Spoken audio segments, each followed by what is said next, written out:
oui, on n'était pas aussi...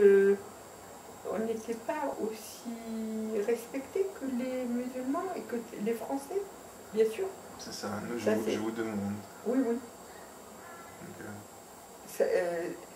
Mais c'était dans l'air. C'était dans...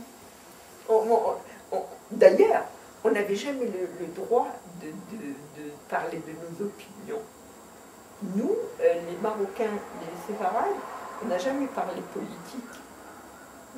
Jamais. C'était dès que ça pouvait tourner à la politique, on détournait la conversation. C'est comme...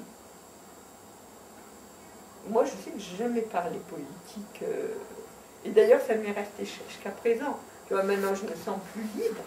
Mais c'est resté qu'on n'aime pas parler de politique. Parce que ça a toujours été quelque chose de dangereux. C'est de prendre une position. Est-ce qu'à ce moment-là, c'est parce qu'il fallait prendre une position et on pouvait avoir des Français contre nous ou les Arabes? Ou c'est le fait aussi que vous ne pouvez pas participer à la vie politique? Non, c'est à tous les... On ne pouvait pas participer et on ne pouvait pas prendre position. Donc c'était comme... On n'a jamais parlé, c'était comme...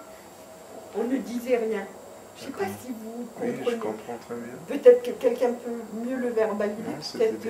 Peut-être que Jean-Claude Lasserie peut l'avoir mieux dit. Vous avez bien expliqué. C'était dans notre manière d'agir, dans notre manière de se comporter. On n'a jamais parlé ni du bien, ni du mal du roi. Par contre, on parlait de notre amour pour le roi. Oui. Oui. C'est mieux. C'est mieux. Mais c'était pas faux, on l'aimait.